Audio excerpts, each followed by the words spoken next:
दोस्तों, board exam शुरू होने वाले हैं। कुछ स्टूडेंट्स की तैयारी अच्छी है तो कई सारे स्टूडेंट्स की तैयारी लॉकडाउन की वजह से पढ़ाई ना होने के कारण ठीक से नहीं हो पाई। कई सारे स्टूडेंट्स बोर्ड एग्ज़ाम में अच्छे नंबर लाना चाहते हैं। वो अच्छे नंबर लाने के लिए कड़ी मेहनत भी कर रहे हैं, लेकिन बोर्ड एग्ज़ाम में अच्छे नंबर लाने के लिए सिर्फ कड़ी मेहनत की आवश्यकता नहीं होती, अपितु कड़ी मेहनत के साथ साथ आपको ये भी पता होना चाहिए कि ऐसी कौन कौन सी गलतियां हैं जिन्हें आपको बोर्ड एग्ज़ाम में पेपर सोल्व करने के दौरान अवॉइड करना है, ताकि आप बोर्ड एग्ज़ाम में ज़्यादा से ज़्यादा नंबर स्कोर कर पाओ। आप लोगों ने तो कई सारे स्टूडेंट्स को बोर्ड एग्ज़ाम का रिजल्ट आने के बाद अक्सर ये कहते हुए देखा ही होगा कि उन्होंने तो पूरा पेपर बिल्कुल सही ढंग से अटेम्प्ट भी किया था, फिर भी उनके बोर्ड एग्ज़ाम में कम नंबर आ गए। दोस्तों, ऐसा इसलिए होता है क्योंकि वो जाने अनजाने में कुछ ऐसी गलतियां कर देते हैं जिनके परिणाम स्वरूप उन्हें सब कुछ याद होने और अच्छी तैयारी होने के बावजूद वो बोर्ड एग्ज़ाम में कम अंक प्राप्त करते हैं। तो दोस्तों, अगर आप बोर्ड एग्ज़ाम देने वाले हैं तो ये वीडियो आपके लिए काफ़ी ज़्यादा हेल्पफुल साबित होने वाला है, क्योंकि आज की इस वीडियो में मैं आपको 5 ऐसी गलतियां बताऊंगा जिन्हें आपको बोर्ड एग्ज़ाम में नहीं करना है। तो ये 5 गलतियां जानने के लिए इस वीडियो को एंड तक देखते रहिए। तो दोस्तों, मेरा नाम है mister proton, so let's begin.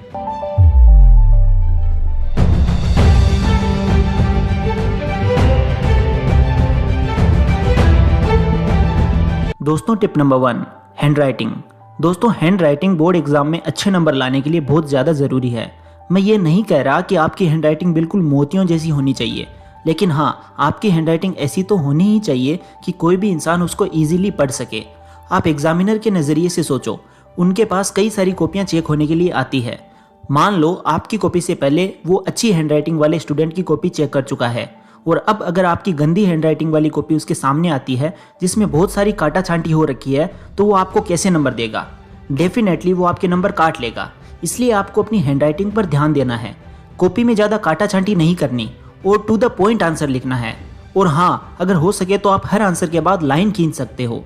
आपकी हैंडराइटिंग कितनी ही खराब क्यों ना हो, लेकिन प्रत्येक आंसर के बाद लाइन खींचने से आपकी कॉपी थोड़ी नीट एंड क्लीन दिखती है। इसके अलावा आप हैंडराइटिंग सुधारने के लिए घर पर सैंपल पेपर सोल्व कर सकते हो और देख सकते हो कि आप गिवन टाइम में पेपर सोल्व कर पा रहे हो या नहीं। कहीं आपकी हैंडराइटिंग तो खराब नहीं हो रही है। अगर हो रही है तो अगली बार थोड़ा धीरे लिखें और हैंडराइटिंग का विशेष ध्यान रखें, because handwriting is your first impression in the front of examiner. दोस्तों, tip number 2, attempt question paper in a sequence. दोस्तों, बहुत सारे स्टूडेंट्स बोर्ड एग्जाम में आंसर को सीक्वेंस में अटेम्प्ट नहीं करते हैं। वो बार बार सीक्वेंस को ब्रेक करते हैं, जिसके कारण टीचर को कॉपी चेक करने में परेशानी का सामना करना पड़ता है। आप ही सोचो, एक ह्यूमन साइकोलॉजी होती है। एग्जामिनर को आपकी कॉपी चेक करने के लिए बार बार पेज पलटने पड़ रहे हैं। आपने पहले सेक्शन ए का आंसर अटेम्प्ट किया, उसके बाद सीधे सेक्शन डी का आंसर अटेम्प्ट किया। ऐसे में एग्जामिनर को बार बार पेज पलटकर उस आंसर में कितने नंबर देने हैं ये चेक करना पड़ रहा है। ऐसे में एग्जामिनर आपकी कॉपी चेक करने के लिए ज़्यादा टाइम स्पेंड कर रहा है। अगर टीचर आपकी कॉपी पर ज़्यादा टाइम देता है तो एक चांस बनता है कि वो आपके मार्क्स काट सकता है। आपको एग्जामिनर को खुश करना है। उसको लगना चाहिए कि हाँ, स्टूडेंट ने बिल्कुल अच्छे से पेपर अटेम्प्ट किया, बार बार सीक्वेंस नहीं तोड़ा। दोस्तों, यहाँ मैं बार बार इसलिए बोल रहा हूँ क्योंकि अगर आपको कोई क्वेश्चन नहीं आ रहा है, इसलिए आप 1 या 2 बार सीक्वेंस तोड़ते हो तो वो चलेगा, उसमें कोई प्रॉब्लम नहीं है। लेकिन अगर आप बार बार ऐसा करते हो तो वो एग्जामिनर के लिए प्रॉब्लम क्रिएट करेगा। इसलिए आपको कोशिश करनी है कि जहाँ तक संभव हो सके आप सीक्वेंस बिल्कुल भी ना तोड़ें और सारे क्वेश्चन ऑर्डर में अटेम्प्ट करें। दोस्तों, टिप नंबर 3, अननेसेसरी आंसर। बहुत सारे स्टूडेंट्स एग्जाम में ये गलती करते हैं कि वो क्वेश्चन में जितना पूछा गया है उतना ही आंसर नहीं लिखते, बल्कि आंसर में कई सारी अननेसेसरी इंफॉर्मेशन भी लिख देते हैं जिसकी क्वेश्चन में कोई डिमांड ही नहीं थी, जिससे उनको 2 बड़े नुकसान होते हैं।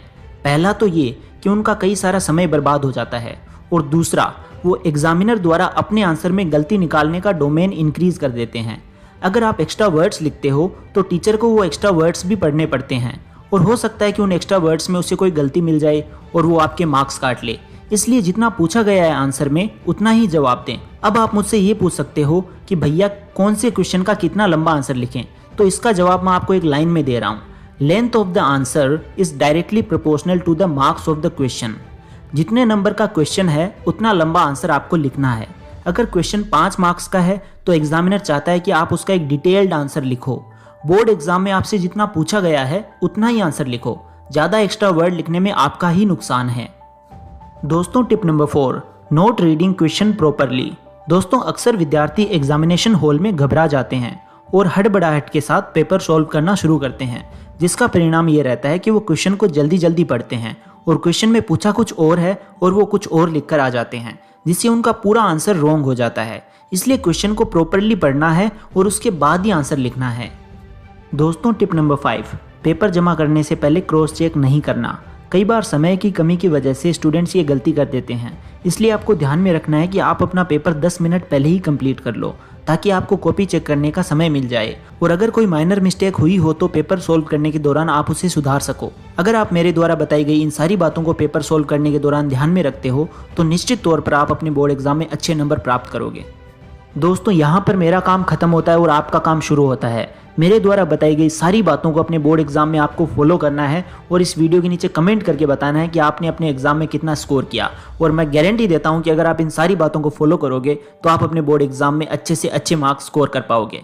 तो दोस्तों वीडियो कैसा लगा कमेंट करके जरूर बताओ और अगर हेल्पफुल लगा हो तो अपने सारे दोस्तों के साथ शेयर करना मत भूलना। आज की वीडियो में बस इतना ही। Take care and love you all.